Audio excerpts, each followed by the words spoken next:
Então eu vou pegar esse conhecimento que eu fiz aí atrás e vou aplicar sobre a minha equação diferencial. Então eu vou aplicar ela termo a termo, como está aí, tá? Termo 1, 2, 3, 4, 5.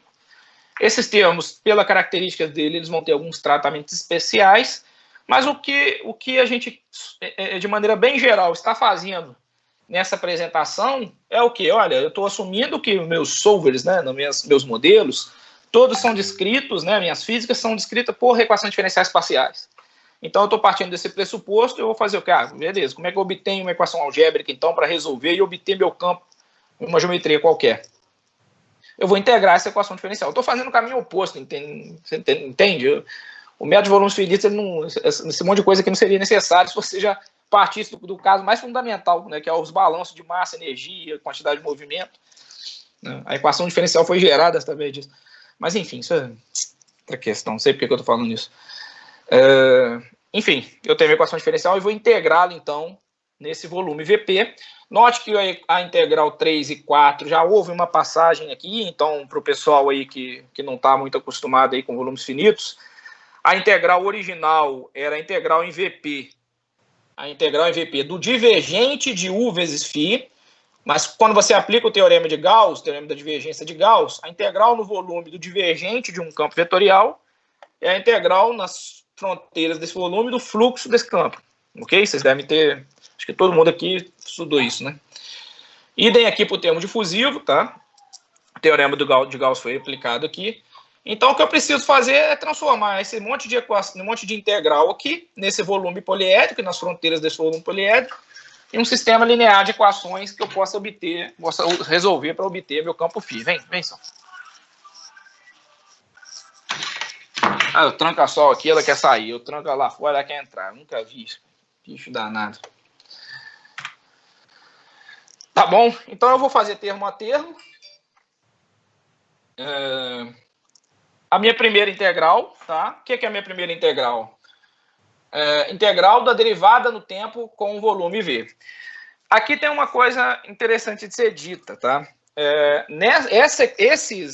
Essa representação nossa, depois a gente vai melhorar isso, hein, Paulinho, quem estiver atuando isso aí. Ela não está muito geral ainda. Por quê?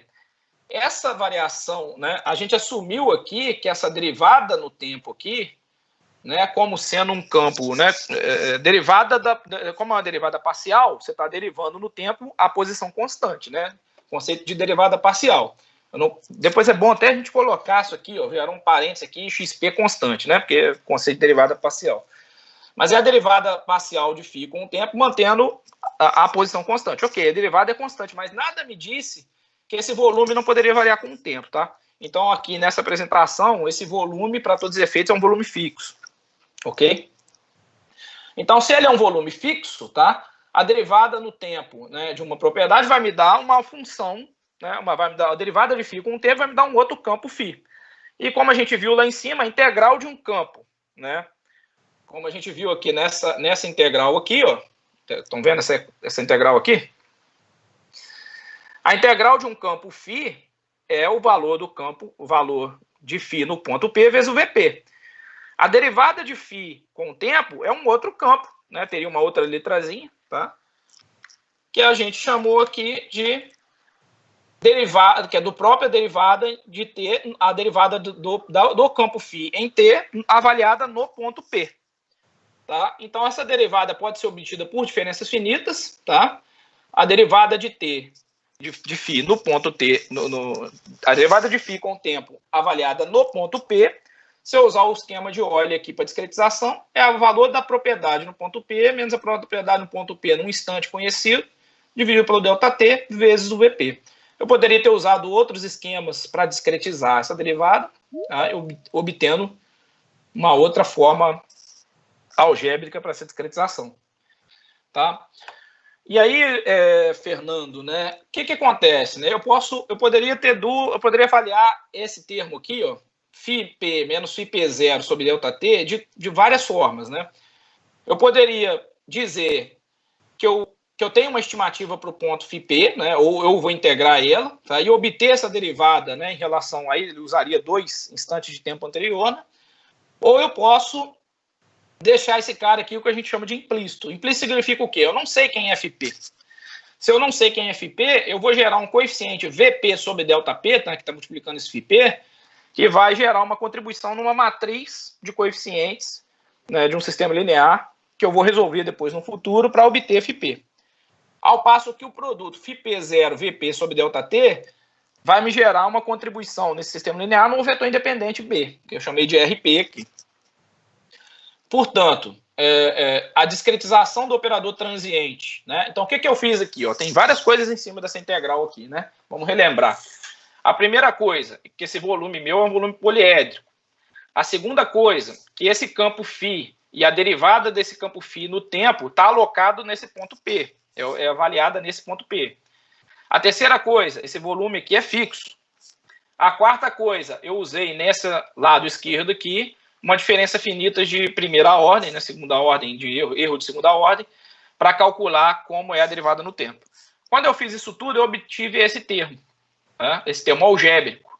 Esse termo algébrico vai me dar uma contribuição numa matriz de coeficientes que vai ser gerada, na diagonal dessa matriz, em particular na diagonal dessa matriz, e uma contribuição no vetor independente dessa matriz. Tá? Se você usar um outro esquema, as contribuições são diferentes, mas a ideia é a mesma. Alguma dúvida aí? Vamos passando aqui. Eu vou fazer essa integral, né, nas minhas equações de conservação, sempre vai aparecer, né, a necessidade de calcular a integral de um gradiente. E como é que eu avalio a integral de um gradiente de um campo φ no ponto P? Tá? Existem algumas formas de fazer isso, né? Uma das formas de fazer isso é usar o teorema de Gauss, né? Por isso que vocês vão ter lá no OpenFOAM, né, os esquemas Gauss linear, né, tanto para divergente quanto gradiente. Tá? Mas uma forma que a gente pode fazer isso é usando o teorema de Gauss. Tá? E para usar o teorema de Gauss, uma forma de se fazer é o quê? Eu posso obter a integral do gradiente de φ no volume VP, e aí eu peço para vocês acreditarem, mas vocês podem pesquisar depois, né? O teorema de Gauss se aplica genericamente, não só a termos divergente, mas também se aplica ao operador gradiente. Então vocês podem olhar isso aí, uma versão mais genérica, né? Mas o teorema de Gauss diz que a integral do gradiente desse cara, no volume VP poliédrico aqui, estou assumindo ele fixo, tá? É igual à integral na superfície desse volume do campo vezes, né, na direção do campo N, né? Do campo normal daquela face daquele volume de controle, das faces daquele volume de controle. Das faces, não, desculpa, nas fronteiras do volume de controle. De novo, né, como eu estou falando de um elemento de um volume poliédrico, esse delta VP pode ser decomposto em várias faces. Então, as integrais desse cara aqui, eu já passei direto, né? A integral em delta VP é a soma das integrais em delta VP, e a gente viu que a integral numa face F de um campo φ vezes N é o próprio φ calculado na face F vezes o vetor S. Beleza? Bom, lá em cima a gente definiu nas nossas alocações. Os meus campos não estão alocados na face, né? Samuel, Oi. No caso ali, o SF, ele não é necessariamente normal à face, né? Ele é exatamente normal à face. À face. Tá. Ele é exatamente normal. Depois é sobre ele que tem aquela correção do... Não, mas aí você... Não, mas entendi o que você quis dizer, Pedrão. Mas o vetor S, ele é sempre normal à face. O que acontece, aquelas correções, é quando o vetor que liga dois centroides não é paralelo a esse cara. Esse que é o problema da ortogonalidade. Ok? Se eu tenho dois volumes de controle adjacentes, ligo um vetor que liga dois centroides. Esse vetor, ele faz um ângulo com esse vetor S, e isso gera necessidade de um processo de correção de ortogonalidade. Mas o vetor S, por definição, ele é normal, sempre normal à face. Ok? Beleza. Então, concluindo aqui, como esse campo φ, eu não tenho ele no meu framework lá, no meu código, né, que eu implementei, eu poderia ter ele locado na face, tá? Mas no caso a gente não tem, eu preciso obter esse campo na face Fzinho de alguma forma. Como é que eu vou fazer isso? Eu vou fazer isso fazendo uma expansão em série de Taylor desse cara aqui de novo, né, para obter uma aproximação desse cara em termos do valor no centroide. Se eu faço isso, né, a gente faz uma aproximação truncando o primeiro termo, na verdade é uma aproximação linear, né? Você consegue mostrar facilmente, né, que a expansão de Taylor aqui vai gerar esses dois carinhas aqui, né? Fx e 1 menos fx, e eu vou obter meu valor f, em termos do valor no centroide da célula P, que eu estou analisando, que eu estou integrando, e o valor na célula adjacente a esse volume P, no caso, a célula adjacente que compartilha aquela face F que eu estou analisando. Tá? Claro que isso vai ser feito para todas as faces, né? Então, é um somatório em todas as faces. Eu fazendo isso para todas as faces, né? Meu índice aqui está variando o N aqui, eu obtenho. Uma coisa importante de ser notada, né, é que, de maneira geral, né, na verdade, originalmente, né, porque hoje em dia existem alguns esquemas implícitos para avaliar gradiente no OpenFOAM, mas originalmente o OpenFOAM foi baseado. Você não obtém uma discretização do operador gradiente. O gradiente é sempre obtido explicitamente. Significa dizer que esse valor, no cálculo do gradiente, o valor φP e o valor φN são avaliados no instante de tempo que você conhece ele. Isso era originalmente, o OpenFOAM foi implementado assim, e as versões mais usadas de OpenFOAM, que são as versões da OpenCFD e a versão da SI, também ainda são baseados nisso. A FOAM Extender já tem algumas iniciativas de escrever um solver acoplado, e para você fazer um solver acoplado, você precisa de uma metodologia de discretização do gradiente, não de cálculo dele. Tá? Mas isso vai ficar fora do escopo aqui.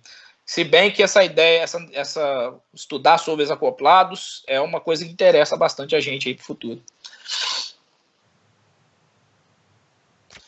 Outra forma de você calcular gradiente, né, no OpenFOAM, né, por exemplo, usando aqui o OpenFOAM de referência, é o método de mínimos quadrados. E o método de mínimos quadrados é literatura aberta, né? O que ele faz é tentar minimizar o erro de uma aproximação, né, de um conjunto de aproximação. Só um minutinho, pessoal. Vai.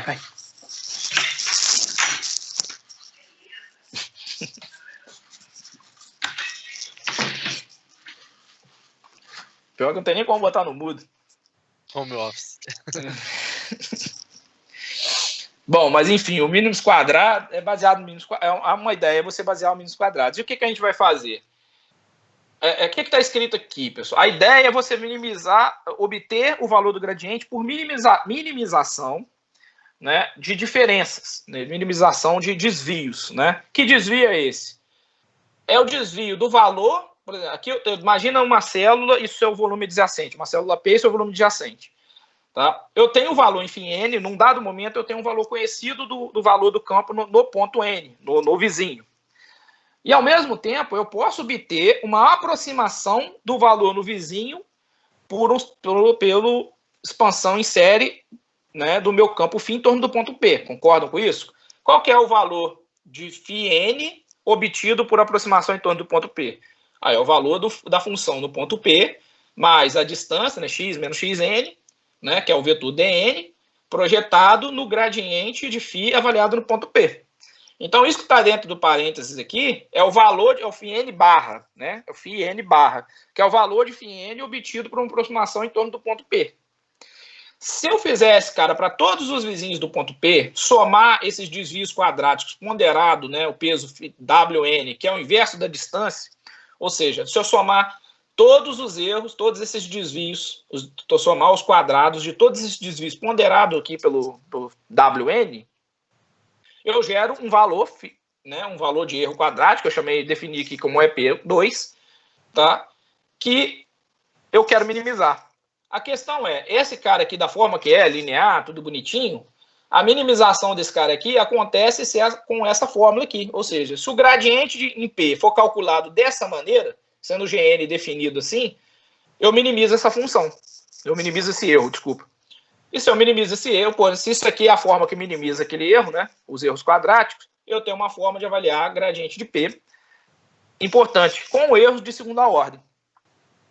Qual que é a segunda coisa importante aqui? De certa forma, o Pedro falou aí agora dela. Se eu voltar aqui no Gauss linear, o que acontece?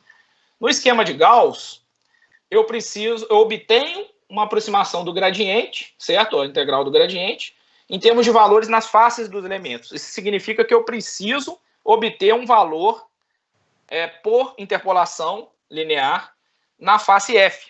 Só que aqui acontece uma coisa que não está na apresentação, que a gente vai ver na prática, que é o seguinte: quando a face, não é nem ortogonalidade, mas quando a face tem skewness, ou seja, quando o vetor que liga duas células adjacentes cruza a face num ponto que não é o centroide da face, esse valor φF, não, essa interpolação, ela é calculada em um ponto da face que não é o centroide. E, portanto, não preserva a segunda ordem de acurácia. Certo? Para mim preservar o cálculo do Gauss linear lá, para ele ser segunda ordem, vocês teriam que se a malha tem skewness, vocês deveriam usar Gauss Skew Corrected Linear, não Gauss Linear. O Gauss Linear não é de segunda ordem quando a malha tem skewness, só se a malha for bonitinha lá, hexaedra, alinhada, skewness tendendo a zero. Aí ele tem o cálculo gradiente, né, gradiente explícito, tem de segunda ordem.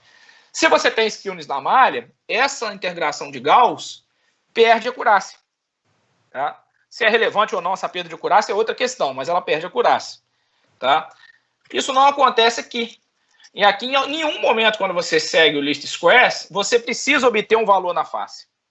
Tá? Você consegue calcular diretamente o gradiente em P, apenas usando os valores nodais. E, portanto, o least square preserva a segunda ordem de acurácia independente, tá, de skewness na malha. Beleza, pessoal? Essa é uma informação importante que não está escrita aí, tá bom? E existem métodos lá no OpenFOAM para corrigir a acurácia quando vocês têm skewness na malha. Entenderam isso aí? Nenhuma dúvida, né? Eu acho que é só eu que tinha dúvida, então, no passado, né? Valeu, gente. Brincadeira. Eu tinha dúvida nessa matriz G. Eu nunca entendi muito bem ela, não. Essa matriz G aqui, né? Ela é resultado de você fazer a minimização desses caras aqui. Quando você faz lá, você pega lá, como é que é uma forma de minimizar, né? Você pega uma função, gera uma função, calcula o gradiente dela. Se o gradiente é nulo, você está num ponto de mínimo, um ponto de máximo, certo? Local não, né? No caso aqui, como é tudo linear, está tudo linearizado, quando você faz essa minimização desses erros, né, quadráticos, né, você usa um método de minimização ali, na verdade, esse é analítico.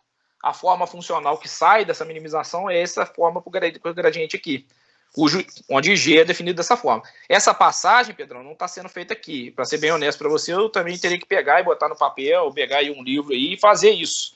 Mas é o resultado que a gente vai chegar, entendeu? Ao fazer o processo de mínimos quadrados em cima desse cara aí. Entendi. Beleza. Entendeu? Essa matriz G ela é consequência, tá? Ela não ela só está definida, tá aqui, mas é resultado. Ela sai como consequência do método. Beleza. Entendi. Beleza? Tranquilo. E note que ela só depende de propriedades geométricas da malha, que é o peso, que é o inverso da distância, e o produto diádico dessas distâncias. Tá? Então, ela só depende de propriedades da própria geometria da célula. Ô Samuel, no caso aí você está falando do método do least squares, né? Porque do least squares. Que é o point least squares. Né? O point cell least square, ele, essencialmente, Pedrão, é a mesma coisa. Só que ao invés de trabalhar em cima dos valores nodais, em cima dos valores da célula adjacente, eu vou fazer o procedimento similar, só que usando valores interpolados para os vértices da malha, gerando uma nuvem maior de ponto. Certo. Entendeu? Então, ao invés, por exemplo, de eu pegar aqui φn, eu teria φ num ponto, num vértice x. E como eu obtenho φ num vértice qualquer lá, num vérticezinho qualquer, a partir de uma aproximação em torno do ponto P. E aí segue o procedimento similar, entendeu? Ele segue, a essência do método é a mesma, é só onde ele está calculando os valores que muda. Onde ele está pegando os valores que muda. Beleza. Tá? Agora, o que é informação importante aqui é que o least squares ele é segunda ordem independente da malha, tá? E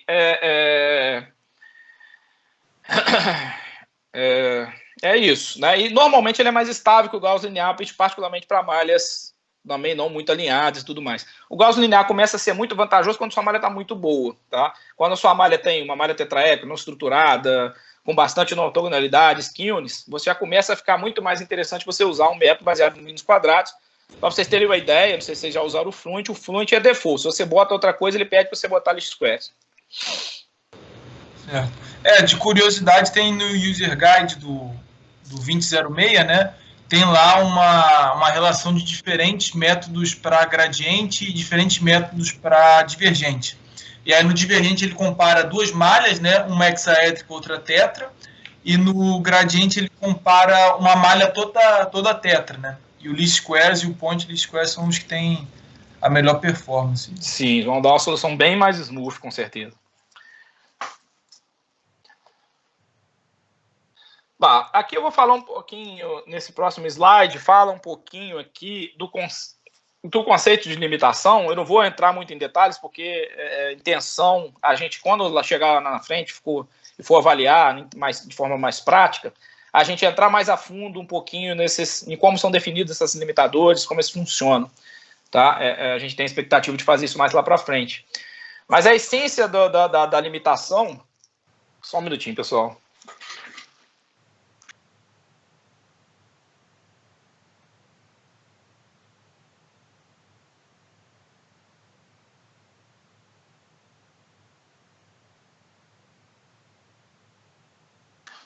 Voltando aqui, a essência do que está escrito aqui, né, e a essência do que é a limitação, a ideia é você evitar, né, a ideia de você aplicar um limitador é você evitar overshoots ou undershoots na solução. O que é isso? Tá? Para você ter uma estabilidade, né, na sua solução, né, é importante, como esse cálculo de gradiente está feito a rigor de uma maneira explícita, tá? Ele tem a estabilidade, né, do cálculo do gradiente, ele pode ser oscilatório ou não, ele pode ser smooth ou não, né, dependendo das características da sua malha. O que eu falei lá por um instante do tempo, né, lá anteriormente, Luiz, se eu estou usando um método explícito de integração temporal e uso um passo de tempo muito grande, a solução oscila. A ideia, na essência, vem para cá, quando você está fazendo discretização espacial também. Como estou fazendo um gradiente explícito, tá? Eu posso ter oscilações a depender de como está distribuído meus campos na malha, quais são os valores, qual é a característica da malha e tudo mais. E isso, obviamente, vai gerar oscilação, que leva a divergência, que leva a instabilidades.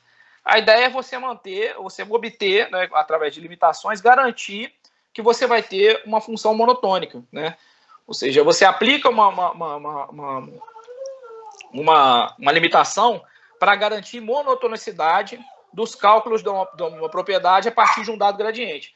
O que significa isso?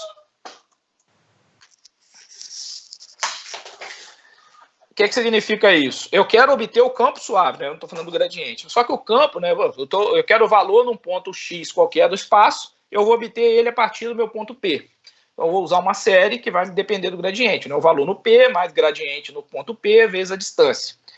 Se eu não limito esse gradiente, essa interpolação linear, essa expansão linear, pode ser oscilatória. Então, o que se tenta fazer com os médios de limitação é incluir uma limitação nesses valores para que essa função calculada, né, por expansão em série, a gente tenta garantir que ela seja monotônica. É isso que a gente está tentando fazer, garantir que ela está sempre monotônica. Ser monotônica significa que ela tem uma característica de uma função monotônica, né? Ela não vai ter nenhum bico, né? Nenhuma descontinuidade, né? Onde a derivada não está definida. Tá? Então é isso que se tenta fazer aqui. Tá? Existem algumas formas de fazer. Existe limitação por célula, existe limitação por face, existe o tipo de limitação que você pode usar, até esquemas TVD dentro dessas limitações.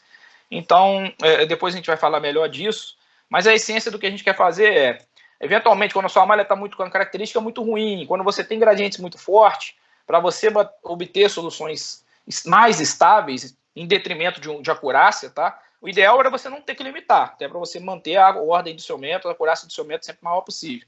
Mas por questões de estabilidade, robustez, a gente vai precisar, algumas vezes, limitar o gradiente para garantir a monotonicidade da função. Ok? Dúvidas aí, pessoal?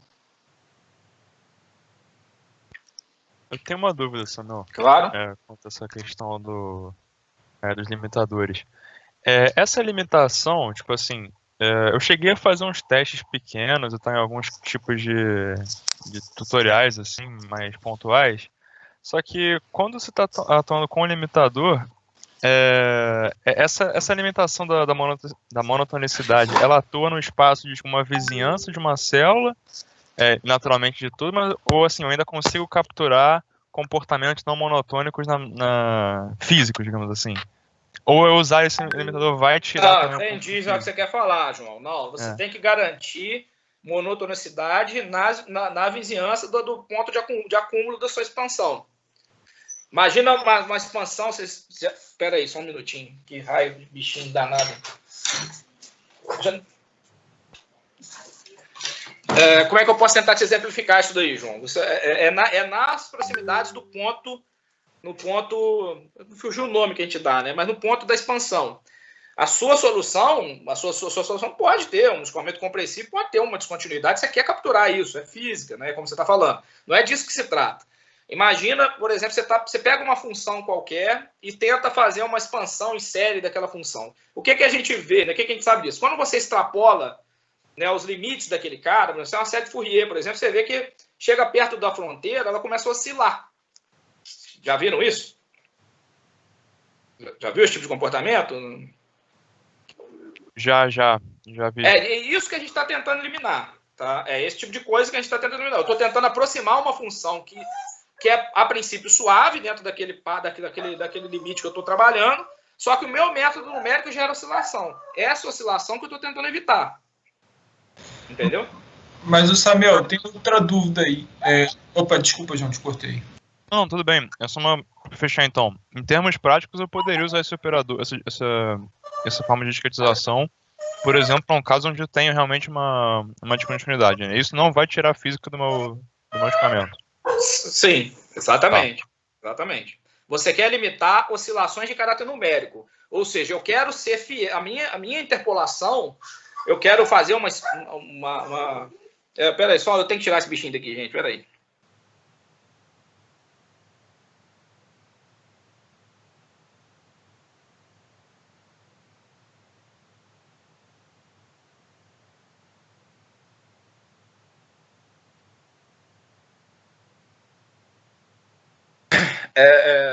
Até esqueci o que eu estava falando. Mas a gente quer eliminar. Imagina que você tem uma função qualquer e eu quero obter uma aproximação para essa função, certo? Uma expansão em série que consiga aproximar aquela função com erro mínimo, né? O que a gente sabe que alguns tipos de expansões vão gerar, né, particularmente, né, nas fronteiras, geram algumas. Perto de descontinuidade, normalmente você vê muitas oscilações, né? Você tem a característica da expansão de séries ali. O que a gente quer eliminar é esse tipo de comportamento, ou seja, eu quero que a minha aproximação reproduza a minha função. Só que esse é um bom exemplo. Né? Imagina que você quer uma função, né, gerar um polinômio com n coeficientes, que reproduz um degrau, João Vitor. O degrau é descontínuo na física, concorda? Concordo. Então, mas a sua função que tenta aproximar esse degrau, ela gera oscilações naquela descontinuidade. Aquele fenômeno de Gibbs, né? Essas coisas assim. Oi? Tipo, aquele fenômeno de Gibbs, né? Que você, mesmo que você fique uma série infinita ali, nunca resolve. Exatamente. É isso que você quer eliminar da sua solução. E é isso que o limitador de gradiente, o limitador de fluxo está tentando fazer. Não, ele não está tentando eliminar a descontinuidade física do negócio. Ele está tentando capturar essa descontinuidade física com precisão. Entendeu? Uhum. Então, a sua aproximação... O seu método, a sua função, ela é monotônica, mas não quer dizer que você não está querendo pegar um comportamento físico com um gradiente elevado. Não é isso. Você quer que o seu método numérico não oscile para pegar aquilo. É isso que você está tentando fazer. Muitas vezes, limitar isso significa o quê? Significa que você vai introduzir uma difusão, vai introduzir um erro numérico, né? Uma dispersão no resultado, mas pelo menos você não vai calcular valores não físicos. Você vai fazer o quê? Eu vou ter um erro ali de dispersão, vou introduzir dispersão para evitar a oscilação. É isso na prática que você está fazendo. Né? Você deteriora um pouco a qualidade em detrimento de calcular valores que não são físicos. Então, você perde um pouquinho de acurácia, mas pelo menos trabalha dentro de valores físicos da propriedade. Beleza? Aí eu acho que o Pedro ia falar. Entendi, né? Samuel. Obrigado. A dúvida qual que seria assim, a grande diferença entre, por exemplo, esse Cell e Face Limited e o Bounded? Colocar apenas bounded, né? Então, o bounded duas coisas, Pedrão. Aqui a gente está falando no caso do gradiente, o bounded lá não se aplica no gradiente, né? Mas, de qualquer maneira, o uso da palavra bounded, eu entendi a sua dúvida, porque o uso da palavra bounded ele está sendo feito de maneira muito específica no OpenFOAM.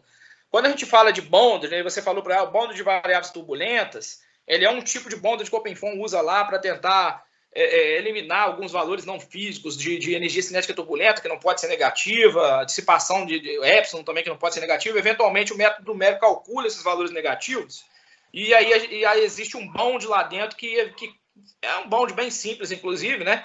que se for menor que zero, ele coloca zero ou coloca lá uma transição.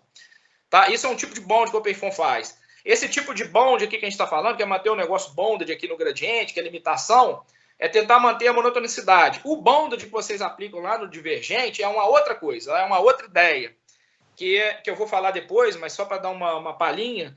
A ideia lá é você manter artificialmente o termo que sai da continuidade, que seria zero. Quando você pega a derivada material, né, você aparece lá a equação da continuidade, que por definição é zero. Então, normalmente o pessoal não coloca esse termo. Só que, teoricamente é zero, fisicamente é zero, só que numericamente você pode ter valores ali. Ele pode não ser zero numericamente por questões de discretização. Então, aquele bonded lá do divergente, ele é colocado porque esse valor não nulo que é gerado, ele entra como um coeficiente na diagonal da matriz que tende a estabilizar. Na convergência, ele tende a zero. Então, o OpenFOAM mantém aquele termo lá, porque ele estabiliza um pouco melhor a equação e, teoricamente, se você convergir o seu sistema, aquele termo vai para zero naturalmente. Então, é disso que se trata aquele bonded lá no divergente, mas a gente vai olhar ele com mais carinho lá, com mais detalhes, tá? Beleza, valeu. Mas de fato, a palavra bond é usada meio que indiscriminadamente, né? Para se referir a esse negócio, a essa questão de suavidade, para se referir a bond variáveis, para se referir a esse bond do divergente. Então, mas a gente vai olhar com mais calma isso.